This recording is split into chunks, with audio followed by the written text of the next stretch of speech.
it's Unicorn. Today's the start of another weekly reading vlog. Today's actually not Monday but Tuesday already because yesterday was a holiday and we had plans.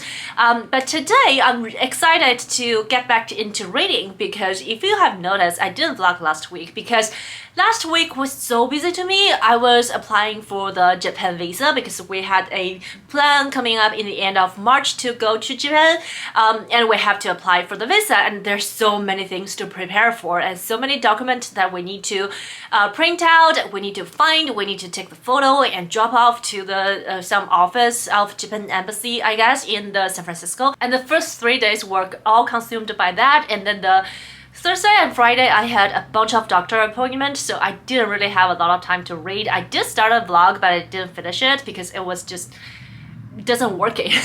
Anyhow, I'm really excited for this week because I'm now in a mood that I want to read so much because I miss reading. I didn't read a lot last week. So let's talk about the TBR first. Again, sorry about the messy desk, but these are the TBRs for this week. I've already started. I was actually reading and vlogging my reaction to Station 11 last week for the unfinished vlog, and I'm at page 152. And this book I have meaning to read for such a long time. I've heard nothing but good things about it, and I confirm it's a brilliant book, although I'm like only halfway through. The book set in a dystopian world, but it also gives you a timeline before everything happened. So this is a book about a epidemic where people's world kind of dissolving, but also follows and the life of an actor whose wife actually wrote a book called Station 11. So I'm in the middle of all of that, and I loved it so much already, and I can't wait to continue. And this book, The Secrets of Hartwood by Kitty Lumsden, is another book that I'm excited about. You all know that Kitty has the wonderful booktube channel called Books and Things, and I have read 30 pages of this book and I'm loving the writing. It's so smooth to read, and I read a little bit of the setting already, and I can see it's a gothic historical fiction, and I can't wait to finish it. And actually when this vlog is planned to be uploaded is the date that this book is coming out of to the public, so I'm really happy about it. And another one that I want to read is Consent. This is a memoir about the author who was assaulted when she was young by an author that she really admired, and this is her experience. I came across this book a couple of weeks ago when I saw a video talking about it, and it reminds me of the book called My Dark Vanessa, and it's such a coincidence that the author is also called Vanessa. So yeah, I'm excited about it. And this book I'm still in the middle of because my plan of reading one chapter per day didn't work out last week because I just didn't have any energy to read, but yeah, I'm hoping to finish it this week. And there you have it. That's my TBR for this vlog. I'm happy if I could finish 1 or 2 books in the pile because I realized that reading 3 books or like 3.5 books in 4 days is kind of unrealistic. Anyhow, that's all the books that I want to read. No, not all the books. That's the books that I'm gonna read in this vlog, but I actually want to read more. I really want to start reading Furnished Citizen at some point, maybe this month. I don't think we have time this month, but like maybe next month, like before the end of March. I really want to try it.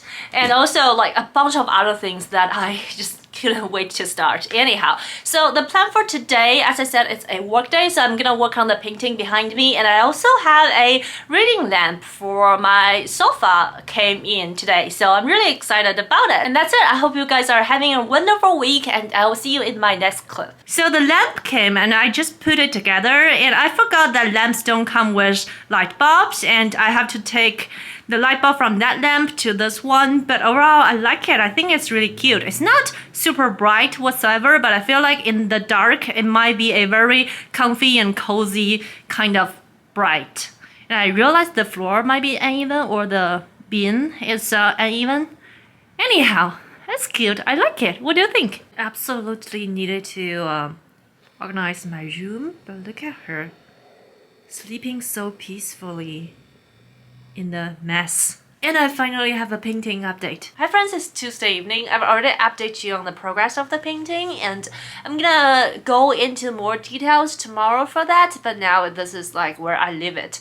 Today, because the sun has set, it just doesn't look right under the artificial light. However, I also have a reading update on Station 11 because this book is fantastic. Like now I'm at page 266 and the two timelines kind of merged together and there's a little bit of mystery that was involved in this story that started to get resolved, and I can see all the events that was like hidden and lying like beforehand, which lead to a revelation. I feel like hasn't happened yet, but I'm like really looking forward to that. And I remember in this vlog that I did upload, I actually talked a lot about how the post-apocalypse world is just so, I don't know, I feel like now I've read some dystopian novels in a row. I feel like people are so pessimistic about what will happen when the world collapses. There's always violence, there's always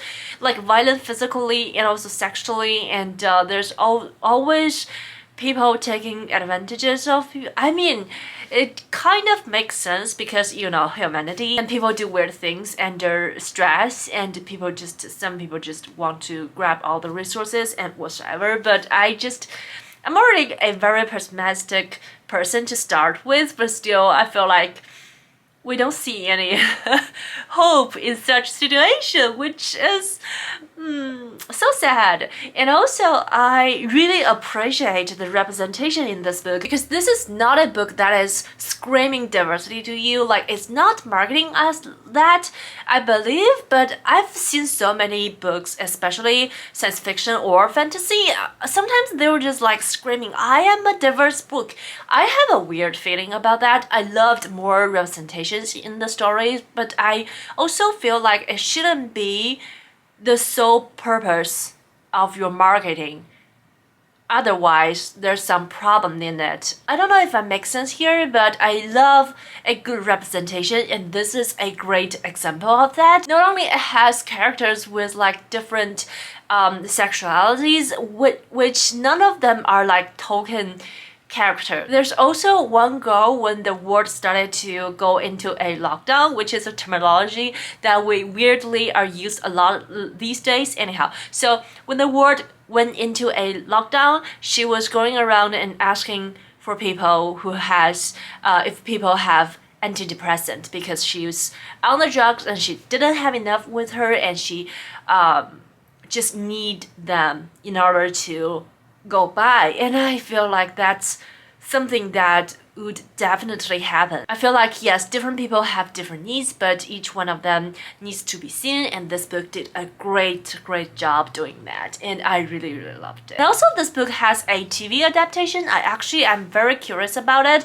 but I'm not a big TV person and I haven't even finished My Brilliant Friend yet, so I probably will not watch the TV, to be honest, but I did get curious and I look up the cast of the TV show, and none of the characters look like how I imagine and picture them. Like none. Like the TV show My Brilliant Friend, like the characters and the casting kind of make sense to me, but this book, they don't. So I'm so sorry to say that, but it's a brilliant book and I'm sure the TV show was also awesome, but it's just not how I imagined this world would be. I have like 60 pages left to the story and I don't think I want it to end because it's such a brilliant story, and but I do want to see how the two worlds eventually merge together because I feel like there's some big revelation coming and I just can't wait to find out, but also I want to, I don't know, save the world for a little bit. And that's the reading update of the day. I think I'll continue reading this book actually tomorrow, and tonight I might start reading the Katie's books for a little bit. So talk to you later. Hi guys, it's Wednesday and I have made a mistake.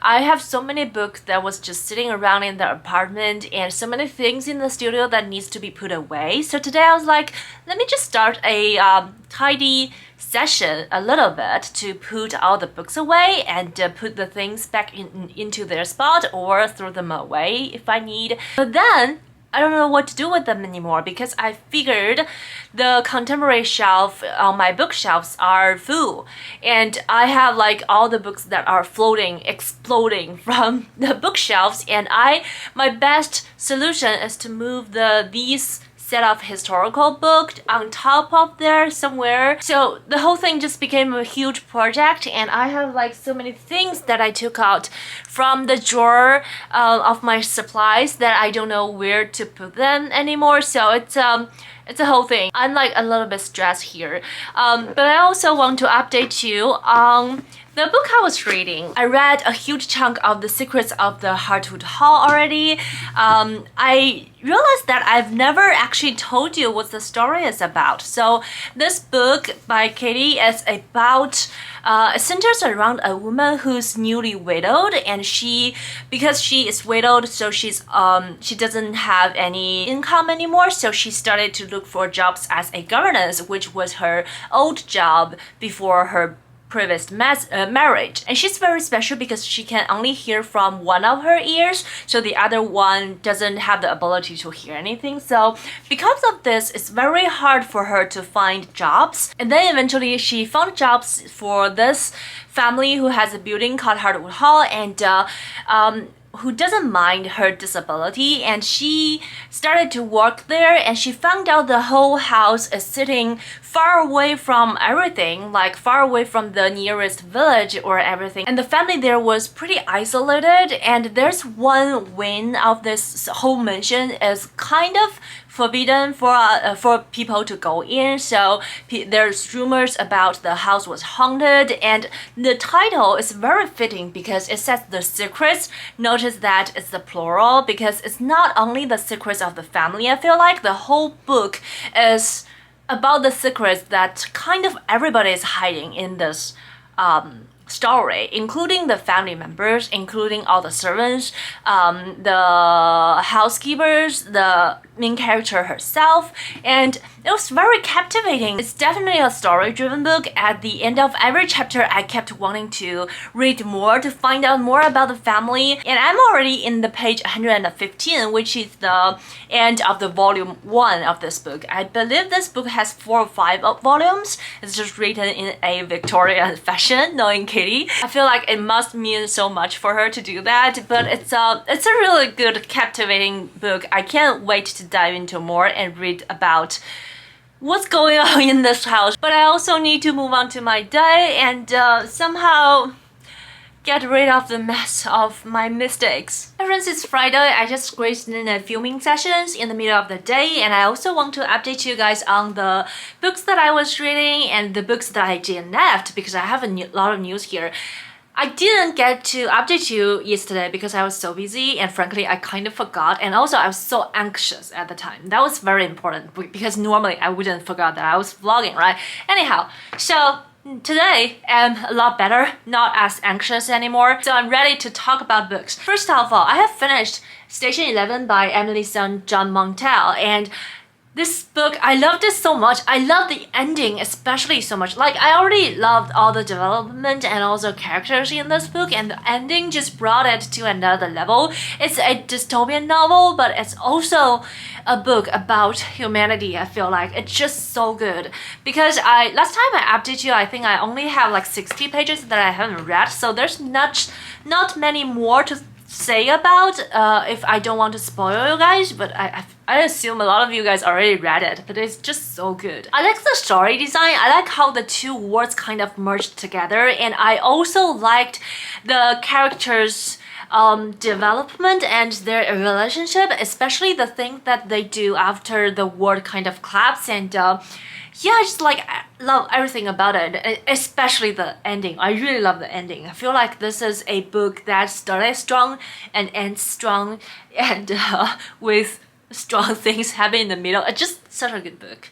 For sure a 5-star, but I also remember that I don't give books that I read in February any stars after February, so not giving officially 5-star yet, but loved it. And then I read Consent for a little bit after reading Station 11, and this is unfortunately a book that I had to DNF because nothing against this book. This book is a very personal, very candid memoir about the author's experience getting like all kind of mistreatment growing up, and eventually she was assaulted by one of the writers that she admires. I think that's the premise of the book, but I haven't read that far. I was just still in the stage in her childhood, and it was just so painful. Normally, you guys know that I love a dark story. I can take on some content warnings, and a lot of times when the book is very difficult to read, I want to know more because I want to feel the author more, especially for memoirs.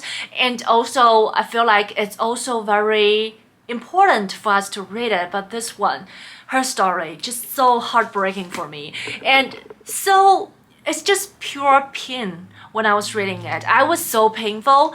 I just couldn't stand it anymore because everything that happened to her ever since she was a baby is just so misfortune, and the people around her were just not good people, and I just don't know why people put children into situations like that. It was just so wrong and so like gross to say the least.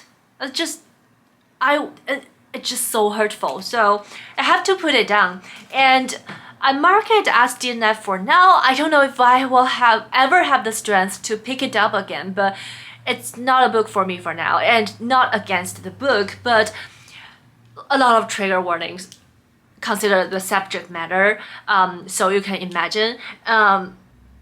And yeah, even for me who likes to read heavy books, this is too much. And then I moved on to a book with similar topics, but it's a nonfiction, but memoir is also a nonfiction. Anyhow, this is entitled How Male Privilege Hurts Women by Kate Min. This is a book that I started to notice because I didn't follow BookTube when I was away last year, so I didn't know about it, and apparently it was very popular, and it also made to the top 10 books in the Chinese reading community. It got translated into Chinese, and I started to look into it, and apparently the subtitle says it all. It says How Male Privilege Hurts Women, and I started to read it after consent. Although this is also about misogyny and all of the bad things happened in this under the social structure to women, this is less personal, and also have a lot of case studies to different cases that we encountered over the years, and a lot of things that I have already read some other books before. For example, the most recent chapters that I read in this book mentioned Chanel Miller, who wrote Know My Name, which was my favorite book of that year when I read it. And yeah, I really liked this one, and I feel like it's so informative and also so enlightenment because it also divided the subject of misogyny and sexism into two different things, which is the two concepts that kind of blurry in my mind. So I feel like I can learn so much from this book, and I'm so glad that I have the physical book here so I can jot down things or take notes. And this one was borrowed from my library, but I already wanted to own one of my own. And that's the reading update up now. I didn't read any more Secrets of the Hartwood Hell because I was just busy yesterday, but I do want to finish it maybe before the end of the weekend. I feel like consent actually, I don't know, became an event in my reading week this week, but other books are also lovely. That book is also lovely, but you know, you can't really talk about it using any positive words because that just feels wrong. But yeah, I did not finish that one now. And I'm also trying to sell this giant monitor that I bought for gaming a couple of years ago. And my problem is, notice I have a monitor arm here because the stand of this monitor was just awful and takes like half of the desk. So I threw the monitor original stand away, and I'm now selling it as the monitor and the monitor arm. And I feel like this monitor is so bizarre that no one wants it, and everybody was asking me, can I sell them the arm? Which I cannot, because if the arm is gone, the monitor just will fall off. Anyhow, a problem that I created for myself. Hi friends, it's already Monday and I'm sorry this vlog has been all over the place. I really wanted to update you guys during the weekend, but I didn't really have any sit-down times with reading and also all the things. And if you notice the giant monitor is gone, not because I have sold it, it's because some people asked to buy it and they actually went far when they asked me where's my address and they will come to pick it up or something. I didn't give them the actual very accurate address though. Anyhow, but at the time that we made the appointment, they kind of just didn't show up and I was like, hey, just let me know when you get here. And they were like, I'm sorry, I changed my plan, I should have told you before or something. And they were like, my sincere apologies, but to me it feels like I don't know if they really wanted to buy it or they just wanted, I have no idea. But they also asked me about a box or blank. Anyhow, so we're here for the books. I'm so sorry. Anyhow, so I didn't have the monitor because I packed it away and I didn't have the new one coming in, so I didn't have a monitor over the weekends. But I did finish the book entitled over the weekend because I was reading it in between of audio and the physical book, so I was able to actually listen to it a lot on Libby. And this is such a great, informative, and educational book. It clears a lot of the confusions that I have on the topic of entitlement, and really, because entitled is a word that I don't really know how to use until a couple of years ago. It's always blurry. I know what the word entitled meant as a language question, but I don't know how to use it, and I don't have a lot of examples to support my knowledge of the word or this concept. So after reading this book, I'm so clear about that, and I already got my own copy. This copy I borrowed from the library, and I got my own copy, and also I asked my partner to listen to the audiobook again with me so we can discuss. He is not a reader, so he reads the last book he read in total was We Should All Be Feminists. And that was a couple of years ago. And after that, he's been trying to read Animal Farm, and he's at page 28 for a year now. So I asked him to listen to this book with me, maybe about 20 minutes per session, so we can listen to it and discuss it. And I feel like that's a way we can have some fun activities together. And my other readings of the week, you already know that I didn't have to consent because of the subject. It's just too heavy for me to read. And I finished Station 11. This is a fantastic science fiction and I loved it so much, and I'm so glad that I have read it finally because I wanted to read it for so long. And I very much regret to say that I didn't finish The Secrets of Hartwood Hall, not because of the book, it's just because I didn't have the sit down time to read. So I figured maybe I'll just have a reading sprint this evening when I have more time or something, because I do really want to finish it and figure out what is the secret of this family. What's the deal? It's so captivating. And yeah, that's my conclusion for this vlog. I will try to do better. Oh, I have a good news. I did receive my Japanese visa though, among all the chaotic things that happened in my life last week. So we sent out the visa application the week before last week, and we got the visa in about 7 days. So it's really fast, very efficient process. I wasn't worried about it at all, but it's still good to have the visa on hand a month before our trip, and I'm so excited for it. Anyhow, I will get out for now, and sorry about the lighting. I just want to show you that the giant monitor is gone. And I hope you are having a wonderful week, and I will see you in my next bookish video. Bye!